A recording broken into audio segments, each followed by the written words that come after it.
ايه يا جدعان؟ في ايه والله بجد انا عايز اعرف. في إيه ان احنا بقالنا اكتر من اسبوع ما وراناش حاجه غير ضربه جزاء الاهلي بتاعت سيراميكا. يعني اللعيبه راحت، واللعيبه راحت لاهلها، واللعيبه خلاص الدنيا تمام مره واحده كده. احنا لازم بقى نروح لاتحاد الكوره عشان نسمع الفار. في ايه يا جدعان؟ ايه اللي حصل؟ يعني ضربه جزاء ما اتحسبتش، الاخطاء جزء من متعه كره القدم. ضربه جزاء ما اتحسبتش، خلاص خلصنا. ما انت كان عليك ضربه جزاء بتاعت ماتش سموحه وما اتحسبتش ومحدش عمل اللي انتوا بتعملوه. رحت اتحاد الكوره قفاك بيأمر عيش. رجعت يا مولاي كما خلقتني. ما فيش اي حاجه انت عملتها غير ان انت بس بينت ان انت رحت، ومعاك بقى الجيش بتاعك، ومعاك الناس بقى اللي هتطبل لك، ومعاك ده ومعاك ده. بس في الاول وفي الاخر انت ما عملتش حاجه، ما سمعتش اللي انت رايح له، ما حققتش التارجت اللي انت رايح له. فاحنا يا جماعه احنا بقى لنا اسبوع بنصيح. اتمنى الصياح ده يخف والله، واتمنى ان خلاص بقى يعني البرامج الرياضيه في مصر والسوشيال ميديا خلاص بقى يا جدعان، بقى نعدي الكلام ده وفي حاجات اهم يعني. في موضوع بقى، بس دي مش مشكلتي، مش ده انا طالع اتكلم فيه، مش ده انا طالع اقوله يعني. تمام تمام. من يومين شفت فيديو على السوشيال ميديا لمذيعه في برنامج رياضي بتسال احمد بلال، وبيتكلموا جت سيره ناصر منسي في النص وانت ايه رايك في ناصر منسي؟ وناصر منسي اسطوره، واذ فجاه اول ما قالت كلمه اسطوره احمد بلال اكن بالظبط كده حد قرصه. اسطوره، وراجل بيقلل جدا جدا من لاعب زي ناصر منسي. المهم ان انا لما دخلت على جوجل خلاص بقى يعني فاهم، الواحد ذاكرته وذاكره سمك. اي نعم احنا شفنا احمد بلال، يعني انا شفت احمد بلال في الملعب، اتفرجت عليه.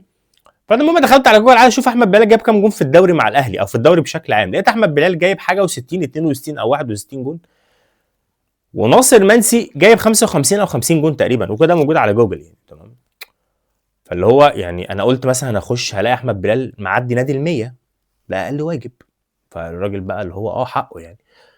في حين ان احمد بلال في فترته، اصل الناس يعني بتنسى، او احمد بلال فاكر ان الناس ما بقتش زي الاول، او السوشيال ميديا مش هتجيب لك حاجه، او هو بيتكلم مع جيل جديد، فهو ممكن يكون يعني عاوز ان هو يكسب بونت. هو كده كده بيكسب بونت من اللقطات اللي بيطلع يتكلم فيها وطريقه كلامه عشان ما يتنسيش. وانا مقدر جدا جدا الناس اللي زي احمد بلال، لان قبل كده طلع يتكلم على مصطفى محمد وطلع قفا ينبر عيش، والواد جاب جون واحتفل وهلفته وكتب على النت. فانا متفاهم الحاله اللي بيعيشها احمد بلال عشان ما يتنسيش من الاعلام ويفضل موجود ويفضل ترند ويفضل الكلام ده كله. انا مقدر جدا جدا ده، بدليل ان انت اصلا في النادي بتاعك انت يعني عادي، انت لعيب عادي. يعني مش بركات مثلا، رغم ان بركات مش ابن الاهلي، بس انت مش بركات مثلا، مش فلافيو، مش جilberto، رغم ان الناس دي كلها مش ولاد الاهلي، بس انت ابن الاهلي، فانت عادي، لعيب عادي يعني. تمام. وحتى لو نيجي نتكلم على منتخب مصر، او يعني اللعيبه في مصر مثلا، هنتكلم من اول مثلا 99 بدايه لعبك للكوره لحد ما انت اعتزلت وانت عندك 34 سنه. انت كمهاجمين مصر انت يعني مش في التوب حتى يعني بالنسبه في مصر. مهاجمين منتخب مصر لو نيجي نتكلم حسام حسن، هنيجي نتكلم عماد متعب، هنيجي نتكلم عبد الحليم علي، عمرو زكي، ميدو. اللعيبه دي لعيبه منتخبات، انما انت ما كنتش لاعب منتخبات. انت رحت مره واحده افريقيا 2004 لو انا فاكر صح. تمام. وبعد كده ماتشات وديه عادي جدا، ماتشات وديه دوليه. فانت كاحمد بلال انا متفاهم جدا ان انت مش عاوز تتنسي من الجمهور بتاعك، وان دي لقطه، وان الجمهور بتاعك هينجمك والحق يا عم، احنا شايفين ان الراجل اسطوره. انت مالك؟ احنا كزمالك شايفين يا عم، عاملين يا عم الراجل اسطوره. انا مقدر جدا جدا فكره ان انت مش قادر تتصالح في نقطه زي دي، ان الراجل اخر بطوله قاريه جمعت بينه وبينه هو كسر نفسك. فانا متفهم ده، انا كشخصي متفهم ده. هتقول لي مش هو اللي جاب جون المكسب، اقول لك هو جاب جون التعادل، ما انا عارف والله. مش هو اللي كسبني، انا كسبت ضربات جزاء. فانا متفهم حته ان انت لعيب بيجتهد، وانت قلت ان هو بيجتهد، كمل بقى. يعني عماد متعب لما بيطلع يتكلم عنه بيطلع يتكلم كويس، لان عماد متعب حد كويس وحد بيتمنى الخير للغير، وعادي جدا ان هو بيطلع يتكلم على مهاجم ويقول والله لا المهاجم كويس وبيشتغل على نفسه فبناء على ذلك الراجل عنده كريدت كويس جدا عند جمهور الزمالك، رغم ان عماد متعب حصل كلاش بينه وبين جمهور الزمالك في فتره ما. لكن انت كاحمد بلال انت عاوز تتشاف فبتطلع تقول اي كلام. فالراجل ممكن يجيب ارقامك ويعديك على فكره، يعني عشان تبقى انت فاهم، بس انت كارقام الراجل ممكن يعديك. انت اعتزلت عندك 34 سنه، الراجل عنده 28 سنه، يعني بنتكلم في 6 سنين لو هو هيكمل ال 34، فوارد جدا ان هو يعدي الارقام بتاعتك مستريح كمان. وارد، وارد جدا.